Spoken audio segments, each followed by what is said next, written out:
Here is the land of the Yoda and Tobu people. Here is the sky, here are my friends, and here am I.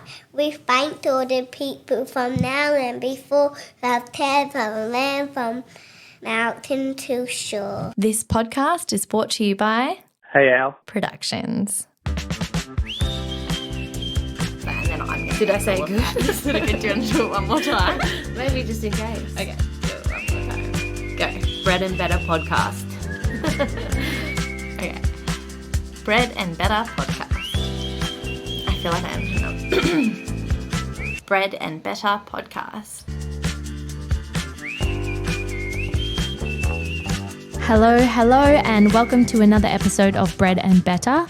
I'm going to completely avoid including the episode number in the intro because we've had some confusion surrounding where we're actually up to, but we do think we are in the 20s now. So on today's episode, we're going to be discussing how to keep your health and fitness goals on track this Christmas. Towards the end of the episode, we will also start to get into a little bit about how to set goals for 2024. We touched on this last week in a bit of a tangent, and we also have a whole episode coming up about vision boards. However, we want to get your minds thinking forward to 2024 now, as we have, I don't know if I can say vibing. Okay. What's another word I could say? As we are predicting.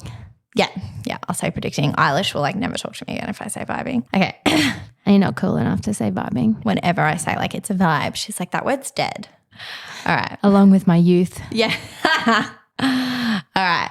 However, we want to get your minds thinking forward to 2024 now, as we are predicting that a huge year is on the horizon, and we want you guys to be ready with us. As most of you will know, I am Tegan. I'm a personal trainer with over 8 years experience, a sports nutritionist, and the lucky coach of many online clients through my business, Fitty Tegs. I love to talk all things health and fitness, but as our regular listeners and my clients would know, I'm very realistic in my approach to this. And I'm Alex. I'm a freelance feature writer, a producer, and now the owner of my own business, Hey Al Productions. I'm passionate about exploring all the issues that affect us as women, from physical health to mental health and everything in between. I am also a mum to 3 beautiful kids, Oscar, who is 9, Magnolia, who is 6, and Sol, who is almost 2. We have a little bit of homework for you guys this week. We are wondering what everyone's favourite episode from the year has been. We obviously have the ratings, but we would love to hear from you guys about the episode that resonated with you the most. If you could please share the episode to your stories on Instagram and tag us, that would be amazing. And we would love to get some input from our wonderful listeners on what you loved the most.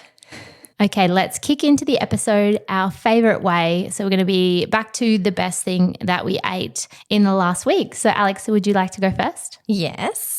So my favourite thing that I ate was lemon chicken that was cooked by Oscar. Go off, I helped Oscar. him. It was delicious. It actually tasted like lemon chicken from a Chinese takeaway shop. So I found on this FODMAP website, which I think I've mentioned before, it was a gluten-free tempura butter, which I've never seen anywhere before. So we coated the chicken in that, and then we used that. Is it Ayam? That brand? Ayam, yep. Yeah, the lemon chicken sauce, and he did it with carrots and zucchini, and it was delicious. They do really good sauces. Yeah, really nice. And Asian a lot of sauces. them, most of them are gluten free. Oh, that's so good. They do a good sweet and sour. They do. I've used that before. So that was my number one. As Magnolia now says, I have to say, I took a video actually. She literally goes, "This is chef's kiss." Oh, yes. I'm like, where did you get that from? That's so good. Yeah, you're rubbing off on her. Well, mine was a homemade meal as well. Yeah. So I stayed at Julia's house, Julia, friend of the pod, Yes. on Monday night because I had to go to the dentist on Monday afternoon and Tuesday morning. Ugh. Long story. But she kindly let me sleep at her house and I offered to cook them dinner and I made them a pad see ew. Yeah. And I got it from the Recipe Tin Eats website, and I also have her cookbook. She's just fantastic. She's amazing. I use a lot of her recipes. Julia had never heard of her recipes. And Julia's like,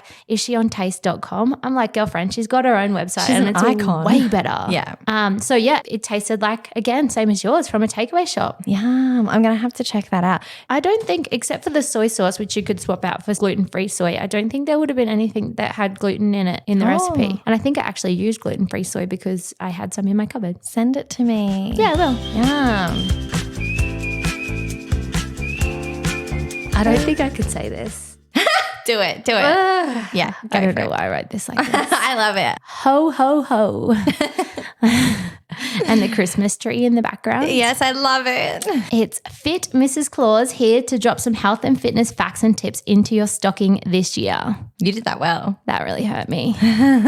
Honestly, though, Christmas does not mean that you need to put your goals on hold, and that's what we're going to get into in the first part of the episode today. So the reason that people go backwards on their goals in December is not because of Christmas Day. It's because they treat every bloody day in December like it's Christmas Day. I do that every day. I'm like, I'm going to have a fruit pie for breakfast. Yeah, but I think like for yourself, keep in mind like you don't have a weight loss goal. Yeah, true. So it's probably not problematic. Yeah. And you're probably not eating to excess. But it's that real, fuck it, it's Christmas mentality, pardon the French, where you might go out to have a normal brekkie and then you just think, oh, fuck it, it's Christmas. I'm going to have a giant milkshake and an almond croissant instead. And then that becomes many, many meals in the week. And yeah, a lot of people tend to put on a lot of weight over Christmas and abandon the things that they're working on. So we're going to get into a few little tips to help you stay on track if you are pushing towards a health and fitness goal.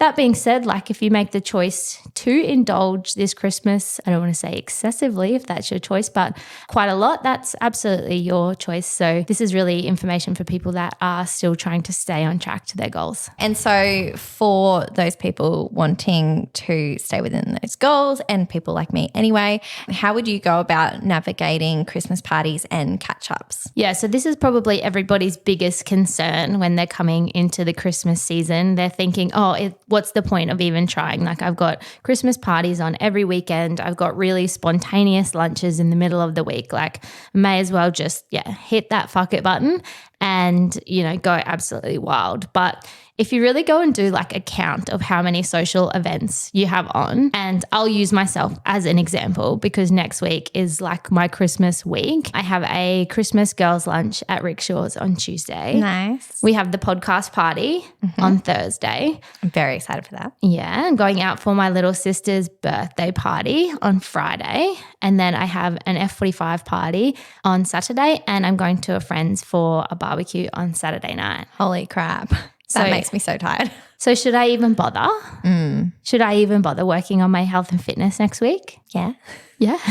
You're just like, stop looking at me. I don't know. So I've got 5 events on. Yeah, that's insane. Yeah. But then if you go and scale that back, like one of them isn't at a mealtime, it's an afternoon Christmas party. So I have 4 meals out over the course of the week. Yeah. However, I eat 3 main meals a day. There's 7 days in the week. So I have 21 meals over the course of the week. I have 4 social meals. Yeah. That leaves 17 meals that aren't social. Yeah. When you break it down like that, you're like, oh, it's not that much. No. So when you look at it that way, it's like, oh, it's not so much. And I think people get so panicked about the 4 that they forget that they have 17 other opportunities to focus on their goals and focus on their overall health. That's such a good way to look at it. Yeah. Yeah. And I guess it's probably like, I don't want to say like healthy, but like, healthier options that are more in line with your goals. Yeah. At Rickshaw's. I know that they've got like the bug. No, you're just going to go ham. Yeah. Okay. Yeah. Cool.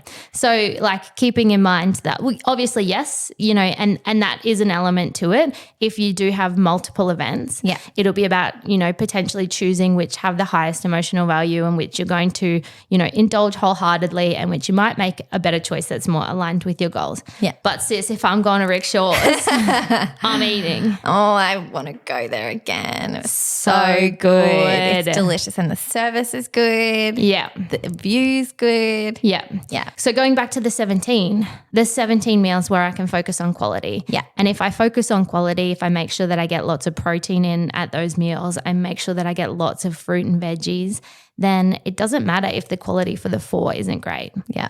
And it doesn't even matter if the quality of the 4 or the calories for the 4 are higher. Maybe depending on how much you have on, it might not be realistic to get a weight loss result, but it's definitely realistic with some smart planning to be able to at least get a maintenance result over the course of a really busy week like that. So my biggest advice would be to not just go into a tizzy because you have a lot of social events on. I would forget about the 4 and focus on the 17 and really make it a priority to focus on quality for the 17 other meals. I love that. That is such a good way to think of it. And I mean, it's really like it's a great time to be eating good quality food. Yeah. Like there's so much beautiful fruit. I've just been an absolute fruit bat, as anyone who follows me on Instagram will have seen. This is my favorite time of year. I think did we say this last week? But like lychees, cherries, mangoes, stone fruit. Might have, second plug for the fruit. Oh my God, and so summer good. salads. Yes. Like putting like grilled peach in a salad. And pomegranate. Oh. Pomegranate on everything. I did a wreath salad last year and I decorated it with pomegranate. Oh my God, it was so pretty and yummy. Yeah, so it's just the opportune time to be eating all these beautiful salads and you know, good healthy food doesn't have to be boring. You don't have to be eating a garden salad that has tomato and lettuce and red onion. Yeah. Get adventurous and add some nice dressings and a little bit of like nice cheese if you can have it. But yeah, focus on good quality around those. The other thing I would say, and we just touched on, is to consciously pick and choose events where you want to be more flexible and events where you might be more mindful.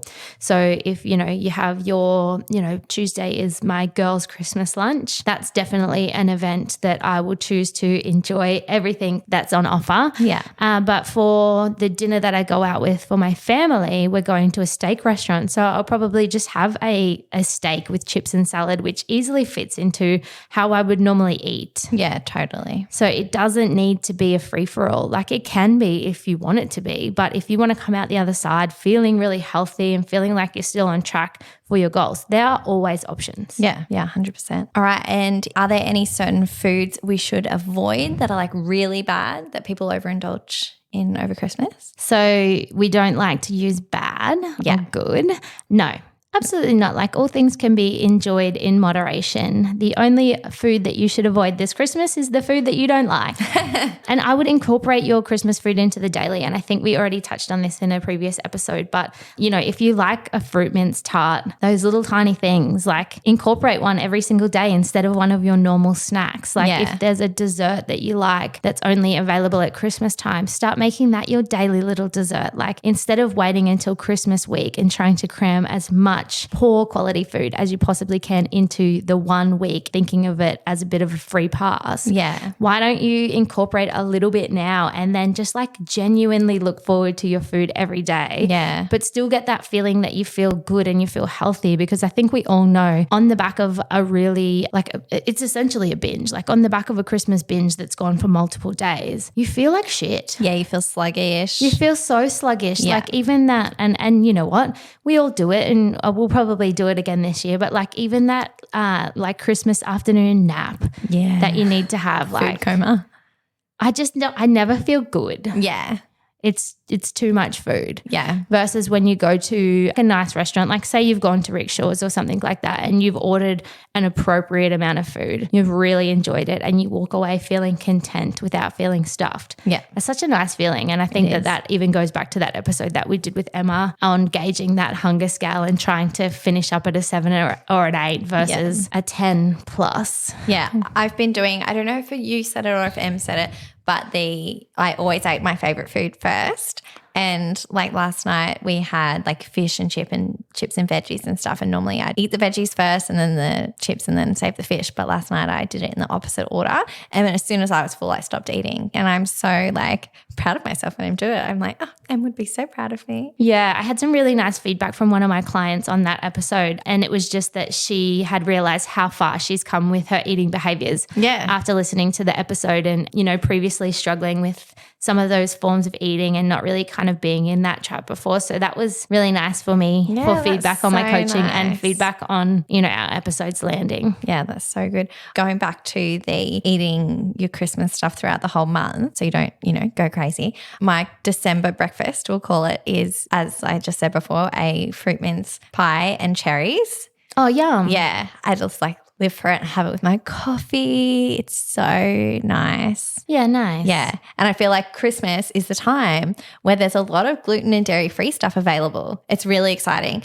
And every year they bring out new things. Like I saw this cool, I normally do for the rest of my family, like brandy baskets. And I put chocolate, whipped cream and they're yummy. cherries. It's delicious. But this year I found some gluten-free ones. So I was like, I can have them too. I'm so excited. Maybe I will do a little reel for the gluten-free, dairy-free listeners out there. Yeah, can you and please? I'll post some stuff because do like some of my favorite gluten-free, dairy-free Christmas products. Yeah, I tried to make a reel for you the other day. I'll still try. I made a video of me making a cheese quesadilla and squeezing all the cheese out to make it go like crispy. And I'll have to show you. When I got that palmy at the pub, there was some crispy cheese. I didn't eat that either. What? No.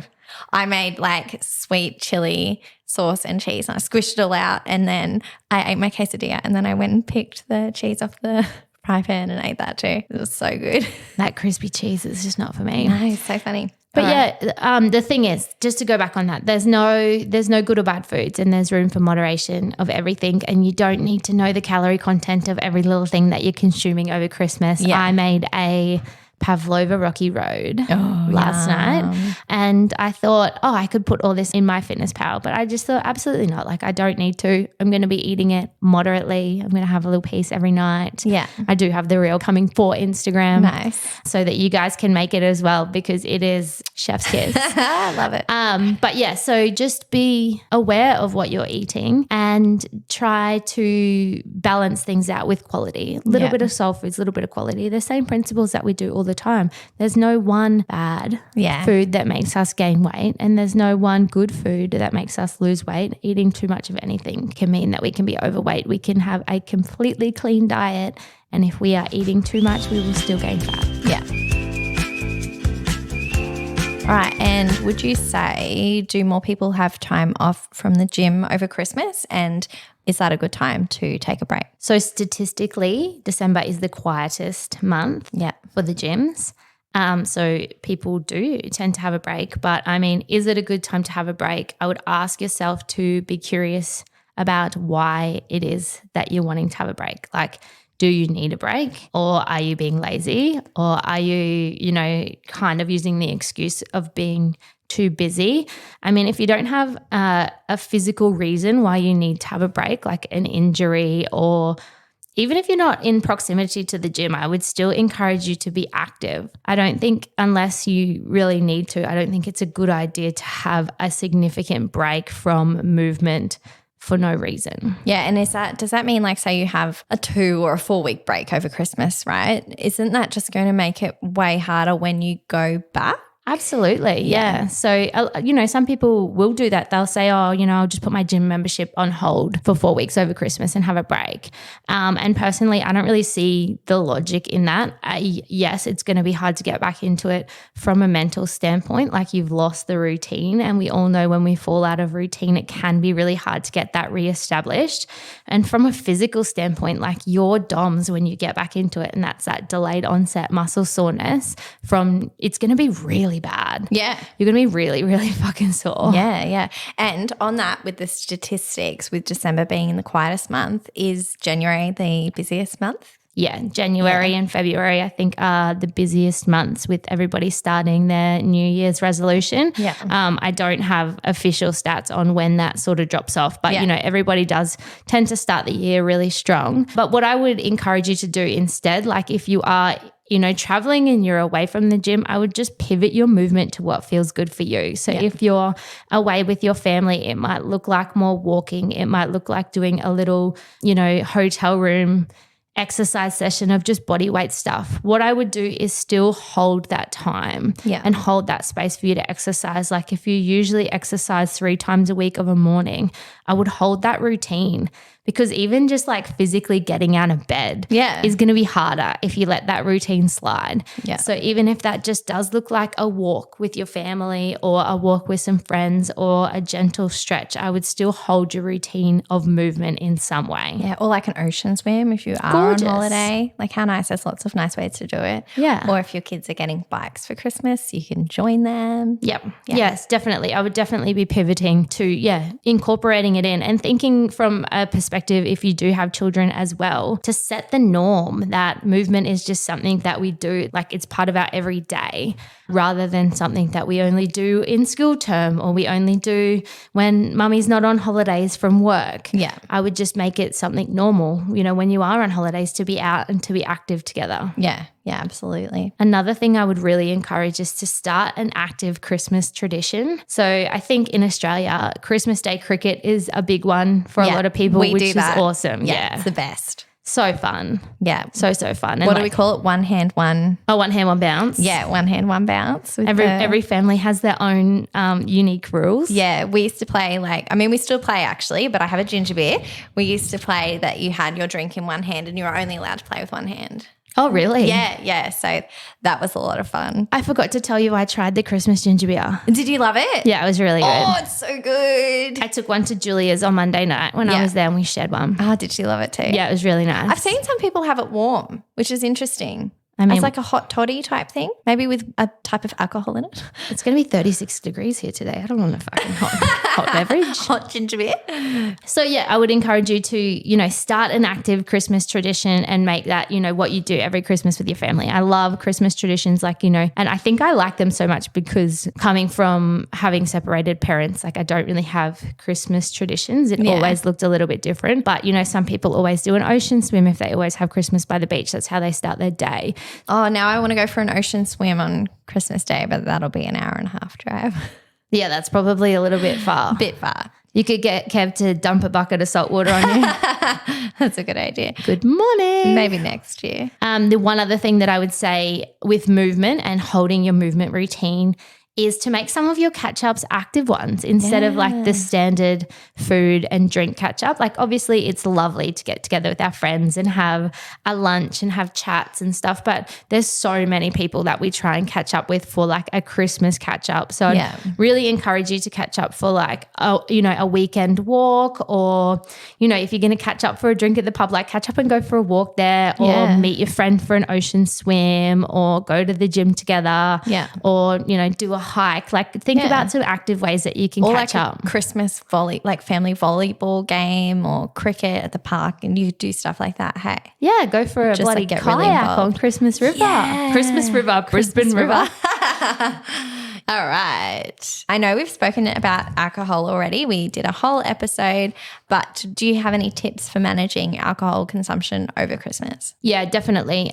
It would again come back to picking and choosing your occasions where you would like to indulge in more alcohol, and again to link it back to how you're going to be feeling. So like we were saying, when you're overindulging in food all the time, it just doesn't feel nice. And it's the same where if you're having 3 or 4 Christmas parties per week and you're getting pissed at every Christmas party, you're not going to feel good. You're going to feel like shit. Yeah. We've touched on, anxiety and hangovers in the alcohol episode. So again, what I would do is pick and choose the ones that have the high emotional value. Maybe it'll be linked together with the ones that you're, choosing to eat more indulgently at, or maybe it would be different. Maybe if you're going to a 3 p.m. party, which isn't necessarily a time that you need to have food, you could have a nice lunch before you go and have a dinner planned at home, and then you could just have a few drinks in the afternoon rather than having a platter and then also having a few drinks. That might be a way that you can balance that out. Yeah. But I would also pick and choose the occasions with the ones that you are going to drive to and the ones that you might choose to get an Uber or a taxi to, because you're going to have a few more drinks. And another tip that I give my clients, and I think that this is a really important one, is that it's kind of just the thing of having something in your hand. Yeah.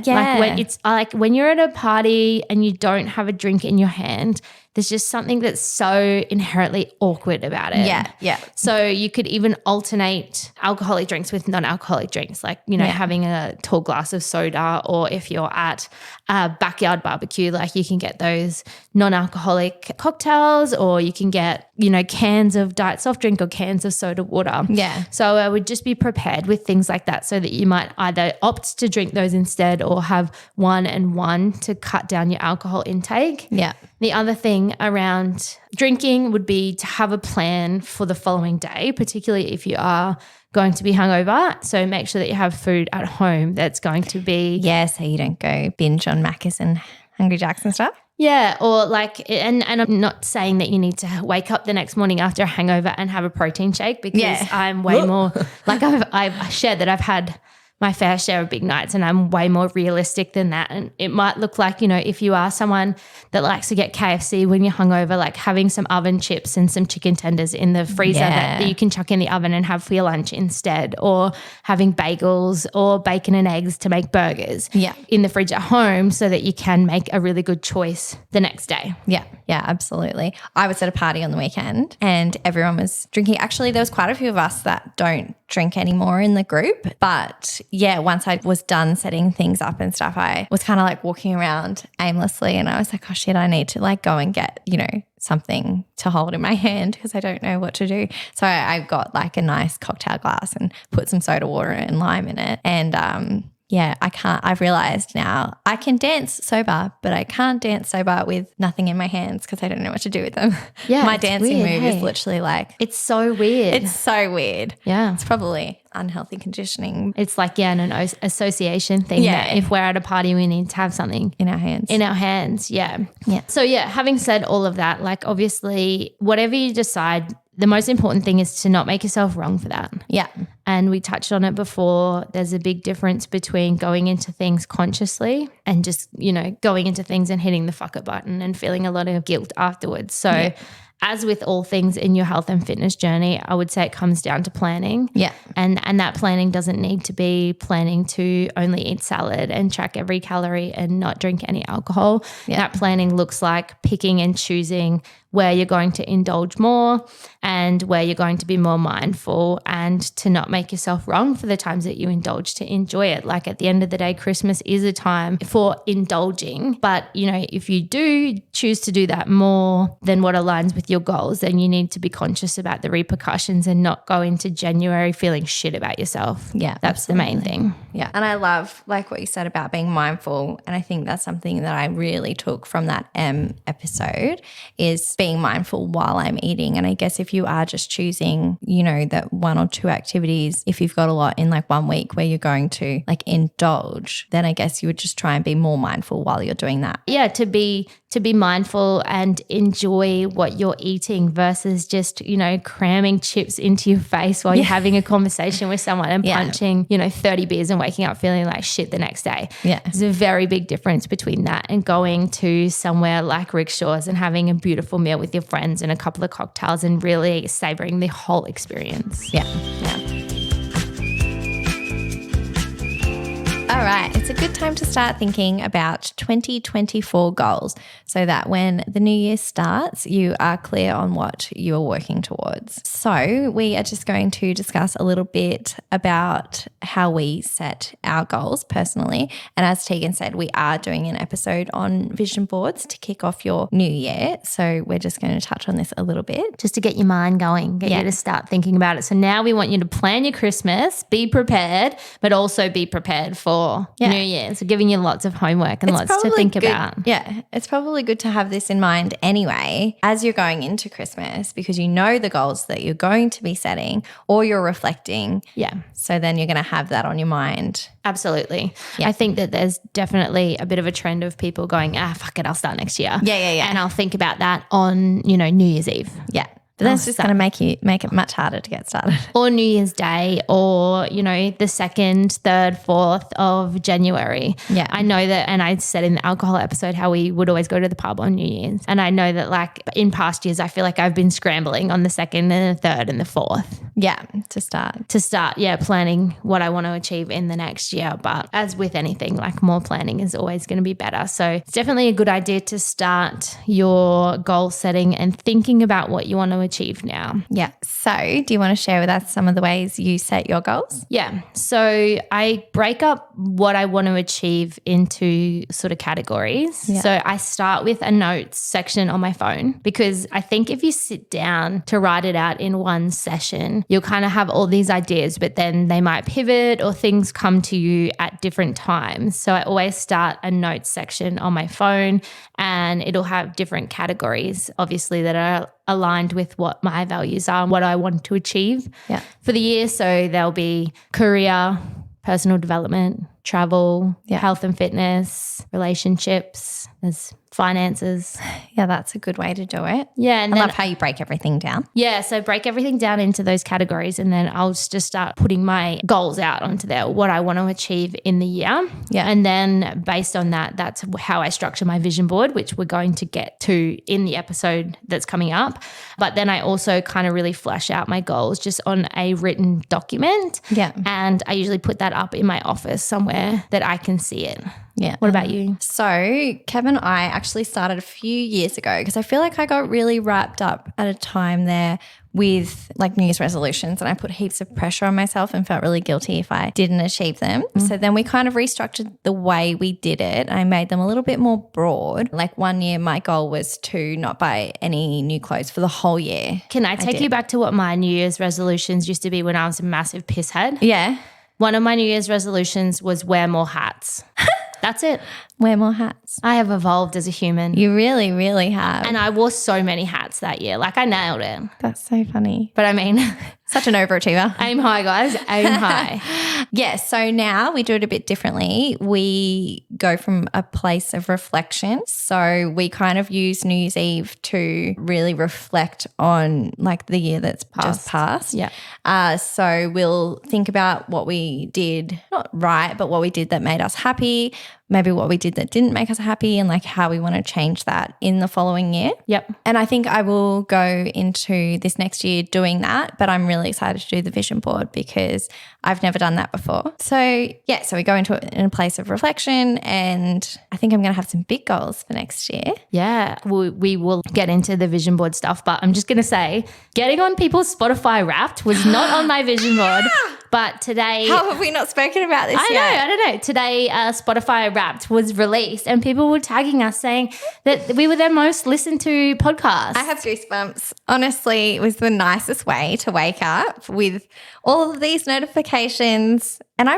I'm blown away. Like it is just the biggest It's bizarre. surprise. It's so You said nice. surreal and I also said surreal because that is it. Like seeing your face on a Spotify Wrapped like story on Instagram. Sorry, what? And I think also for you and I, Spotify Wrapped means a lot to us. Yeah, we really get definitely. around it. Yeah. So it's like extra special. Yeah. Yeah, I'm like just like glowing today. This is just like Yeah, there's going to unreal. be obviously like podcast is a big category for me for my vision board. And I actually have something really cool to show you after this that I have created for my vision board, and we're going to do a podcast vision board. Yes, we are. I'm very excited. Wait, I feel like we might be a bit different because I use glitter.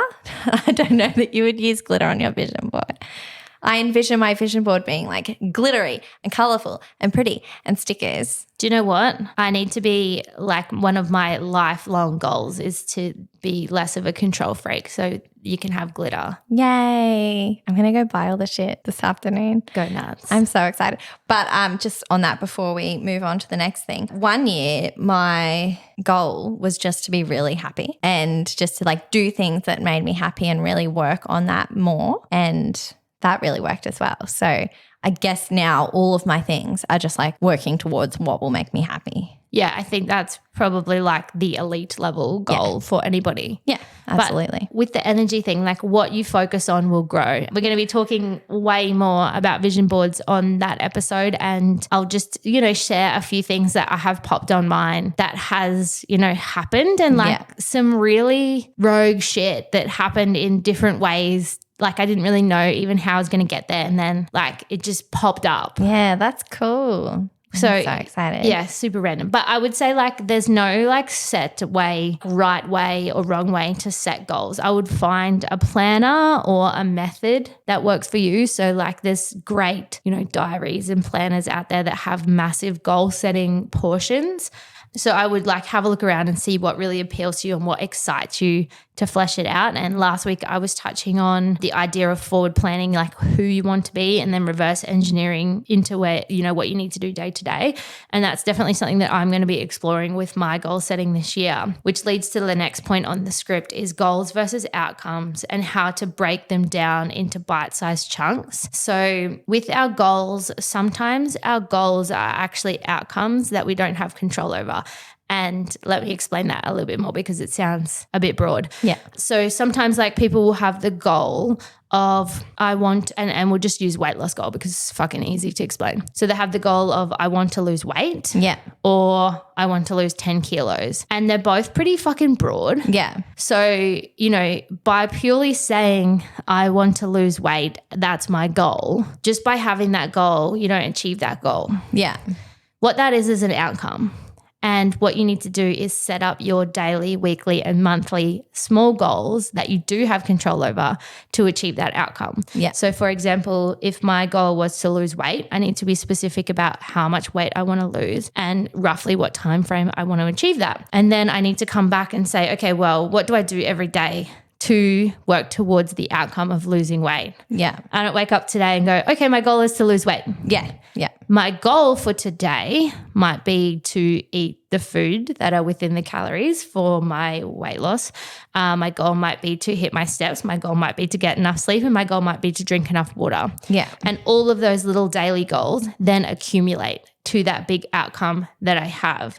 Yeah. So I would say if you find yourself someone that's setting big goals and that they are quite vague, you really need to trace it back and see if you're setting daily goals and weekly goals and outcomes that are moving you towards that. Yeah, I love that. And that feels more achievable as well. Yeah, absolutely. Like when you, and back to that reverse engineering thing, like if I say, okay, I want to lose 5 kilos in the next year, then I think, okay, well, I need to lose 2.5 kilos in the first 6 months of the year, 26 weeks. Well, then I only need to lose 100 grams a week. Yeah. That's super achievable. Yeah, totally. And to do that, I only need to be in a slight calorie deficit. I need to make sure I get my steps, and I need to make sure I drink my water. Yeah. Absolutely. I can do that. If I get, a month in and it's not working, do I just fucking throw in the towel and give up because I'm not going to get there? No, I need to look at what I can tweak, and I've still got plenty of time to achieve that. Yeah. And even on a different, with a different example, we were talking about growing the podcast next year, and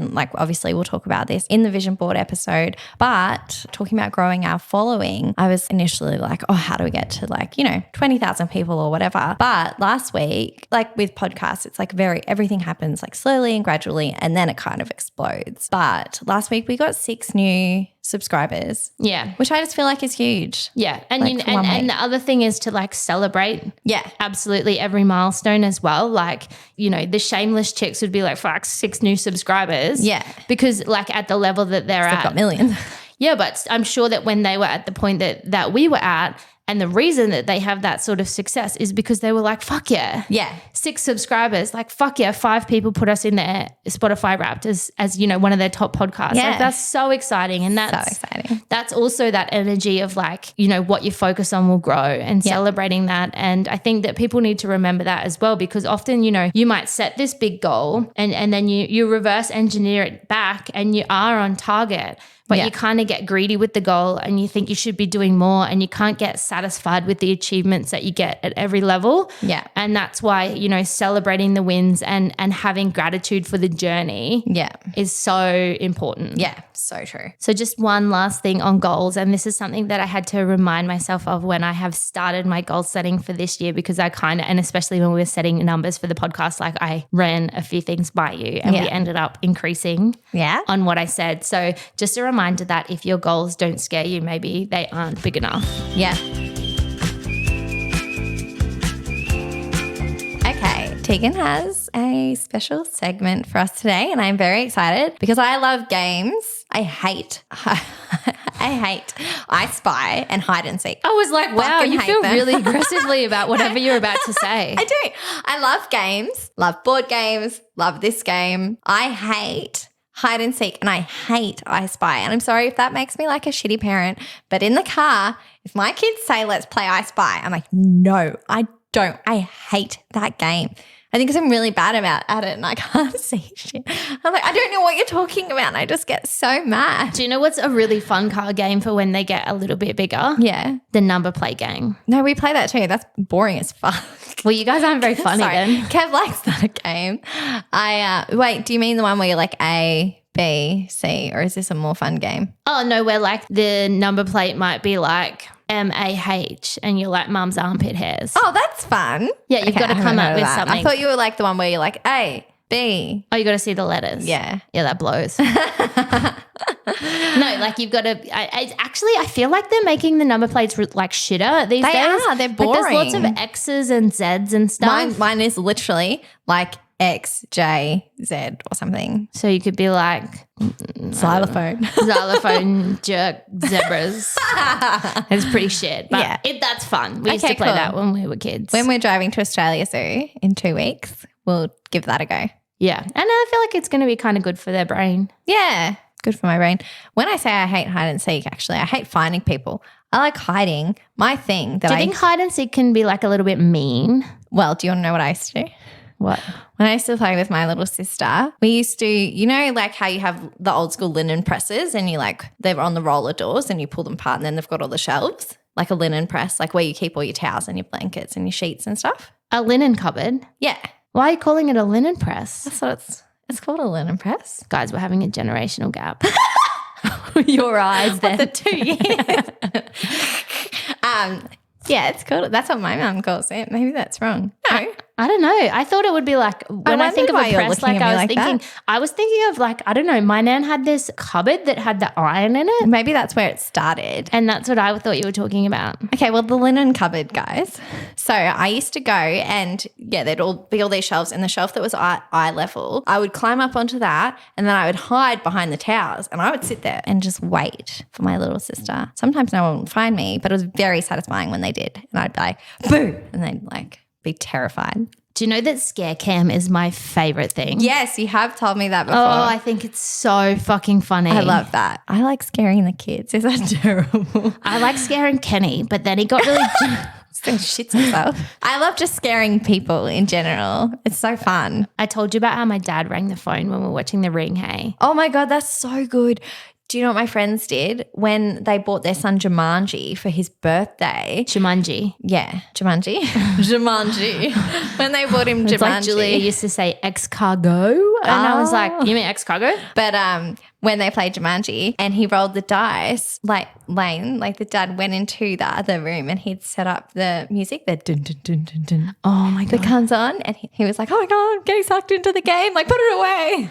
We watched The Ring and there's that bit at the end, like it was a DVD and it was like, don't watch this. And it was the video. Oh, yeah. And we watched it and then my dad was sitting behind us at the dining table and used his mobile to call the house phone. Oh my God. And me and my stepmom just looked at each other. We're like, oh, we're going to die.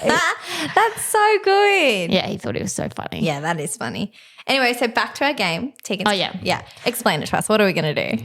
Okay, so it's celebrity heads, but it's a Christmas food. Yes. So you pick a well-known Christmas food and then you have to do celebrity heads like Amaya and narrow it down with only yes, no answers. I don't know that it's actually celebrity heads because we don't have the thing. So it's more like 20 questions. So we're going to think of it in our head. You're not like wearing it. No, it's just I'll just think of it in my head because there's only two of us.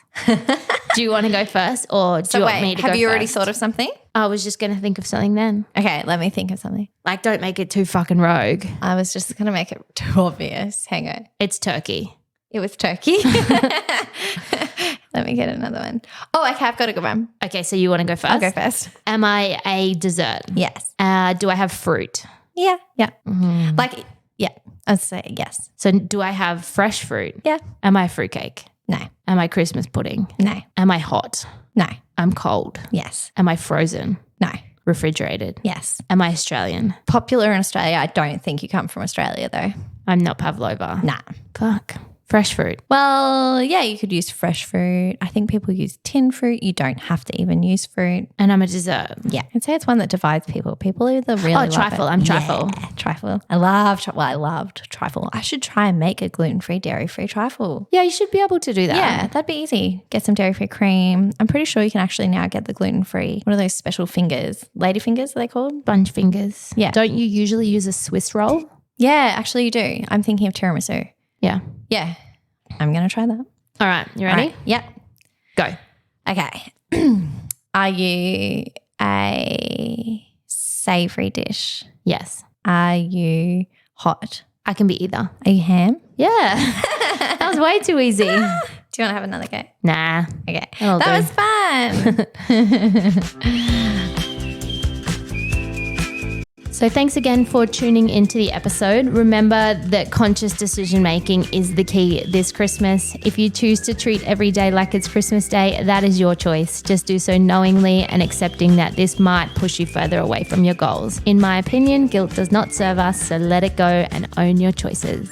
We trust that you have taken a few good pointers away from this episode and that you feel confident with your decisions this Christmas. Christmas looks different to everyone. We are just providing you with some helpful tips that you may want to apply. A quick reminder of your homework: scroll through the episodes on Spotify or Apple and share your favorite to your stories and tag us. It is that easy. We can't wait to see which episode you are vibing with. We hope that you have a marvelous day and an even better Christmas. We'll be back with another episode on Monday. See you then.